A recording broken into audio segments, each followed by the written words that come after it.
Tonight on KGW News, wildfire emergency. Blew up, and that's why so many resources are here now. With the governor putting the whole state on alert as a blaze in Central Oregon becomes one of the largest in the country.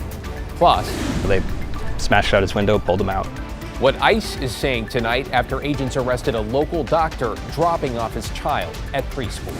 Then it's the loophole you need to know the next time you need a tow. One company is charging 5 times as much. And later, we're doing this for him, and we're hugging each other a lot. With a tribute to the co-owner of Portland's oldest restaurant. Dad is the one that made Hewers what it is today. First tonight, billowing smoke and zero visibility captured by one of the state's wildfire cameras. Oregon's governor declaring a state of emergency over the ongoing threat as one fire burning in Central Oregon explodes to more than 60,000 acres. Thanks for joining us. I'm David Mulco. That declaration, which lasts through the end of the year, will help first responders get access to the resources they need if and when the season gets worse. And right now we are tracking the largest fire in the state, now the third largest in the country. That is the Cram Fire, burning northeast of Madras, which has covered 64,000 acres or 100 square miles in just 3 days. The good news tonight, fire managers say lighter winds meant fire activity today was less than expected. Those winds, one of the biggest challenges in this firefight so far. The wind just kind of takes it where we can't go, and they tried really yesterday. Had a lot of airplane and aircraft, dropping retardants, buckets with helicopters that bulldozer lines, and they couldn't catch up because the fire was moving so fast. Some 1,200 people are now under evacuation orders in both Jefferson and Wasco counties. All right, let's check in with Chief Meteorologist Matt Sfino. Matt, good news, the winds died down today. What is the outlook, though, for crews tomorrow? That's when the winds are going to begin to pick up again. You can see the smoke from the fire, the wind pushing it mainly off to the east right now, which is a switch from what it was this morning when the wind is pushing it to the south.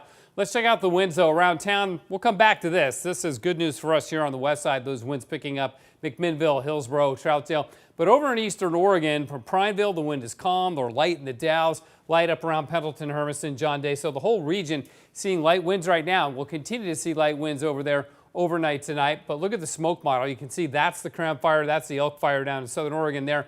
And the smoke getting pushed really quite vigorously from west to east, an indication that those winds are going to be picking up over in eastern Oregon around the fire. So generally light winds tonight. Tomorrow, the winds are going to be gradually picking up, and they'll really increase in the afternoon. Humidity will be low, 10, 20%, maybe even 5% at times.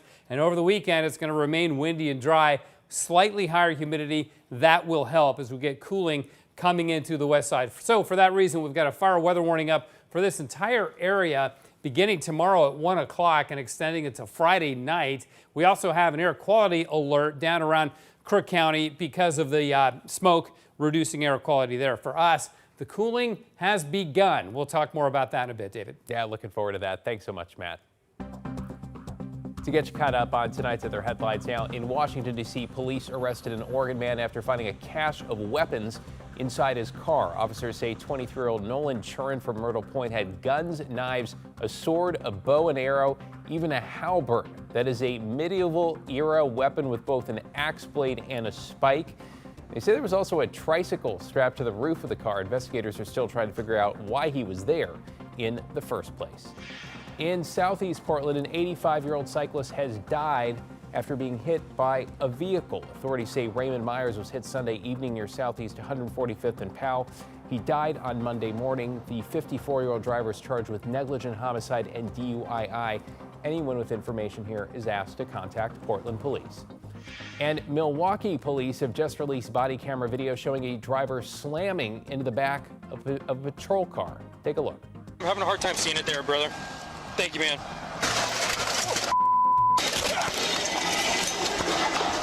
182. I just had a car crash into the back of my patrol car and almost ran me over. Wow, that police officer is okay. He had another driver stopped last Friday on Highway 224 when that second vehicle hit his car. Authorities say that's the kind of behavior they're going to be looking for during an enforcement mission tomorrow. By the way, it is the law to move over for emergency vehicles or to slow down by at least 5 miles an hour. Now to growing concerns from parents tonight after a father was arrested by ICE while dropping his child off at a Beaverton preschool. Dr. Mahdi Khanbabazadeh, a chiropractor, was picked up Tuesday at Guidepost Montessori. He's a citizen of Iran who, according to an ICE spokesperson, entered the country legally but was detained for overstaying the terms of his visa. His wife denies that her husband overstayed and is working to get him released. Those that know him say the detainment at the school was reckless and irresponsible. The opposition I've heard is, well, we're arresting criminals, we're cleaning things up, but I don't know how I can look at what happened, knowing the school, the staff, knowing of the parents, and thinking that that was a justified thing. ICE confirmed that Khanbabazadeh is currently being held at the processing center in Tacoma. They also say officers tried to arrest him during a traffic stop, but he asked to drop his child off first. New at 11, what could be the first of many Fred Meyer stores closing, with the chain telling us it plans to close the Gateway location in Northeast Portland. This comes after parent company Kroger reported last month that some 60 stores would be shut nationwide. Alma McCarty's in the newsroom with details and reaction. Alma? David, I can tell you that many shoppers we spoke with were quite surprised to hear the news. Others say they can understand why this location didn't make the cut. At the Gateway Fred Meyer Wednesday afternoon, that just shocked the mess out of me, hearing that. Customers stream in and out of the store, some stopping to react to its eventual shutdown. The closing is not good, not for this area. It's going to destroy the neighborhood. What are people around here going to do? Corporate explaining this was a difficult decision, part of, quote, a larger company-wide decision to run more efficiently and ensure the long-term health of our business. Employees here will be offered the opportunity, they say, to transfer to a new location. Gateway is the middle mark of everybody's travel. On the bus, especially on the bus. This store among the 60 locations that Kroger, the nation's largest supermarket chain, plans to close over the next 18 months. In a statement, a spokesperson for the workers' union said, while we are sad to see the Gateway Fred Meyer location close, our first priority is supporting our members. Explaining union reps have been on site to discuss placement options. Shoppers like Mark Leslie can understand the why. You can't go in the back door. It's all security, and it's a mess. And I just prefer, sometimes I go here, seldom. However, losing such a large supermarket he fears could have ripple effects. The whole property, then it's going to sit vacant. And then you're going to have 500 people with tents here. And even though there's a Winco across Northeast 102nd, Devin Wilson worries that too could spell trouble. Now this Winco is now overwhelmed. This Winco is now overwhelmed with people. And this is a major place. I mean, Gateway is right there, right?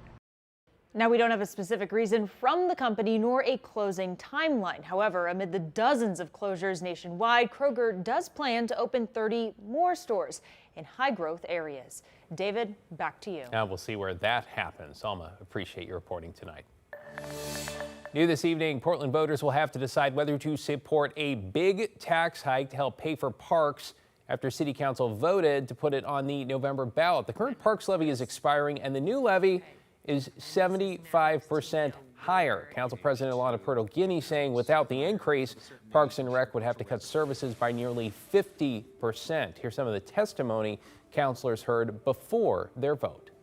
Affordability in Portland is facing death by 1,000 cuts, with recent huge utility hikes, large increases in parking, rideshare, and other fees, and now a major tax increase in this levy. I encourage City Council to refer this parks levy to the November ballot.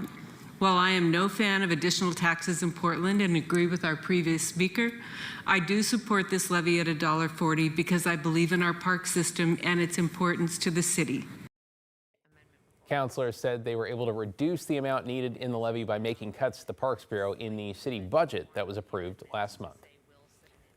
Well, staying with the city, now to a warning for drivers that could save you money if you ever need your car towed. An investigation by the city of Portland's watchdog found one company is charging nearly 5 times more than others, and for the exact same service. The city's ombudsman's office looked at incidents where police responded to a crash or a breakdown, then called for a tow on behalf of the driver. One company, Elite Towing, was charging significantly more. And while not illegal by any means, the city watchdog says this points to a problem with the city's towing contracts, which fall into two categories: hazard tows or private tows. Now, hazard tow rates have a set price. Private tows don't. You could call it a loophole, whatever you want, but I think the city should regulate these particular types of tows to protect community members from really high charges. Peabody, who oversees the towing contract, suggests drivers call around for the best rates. We also reached out to Elite Towing, the outlier according to the report, and never heard back.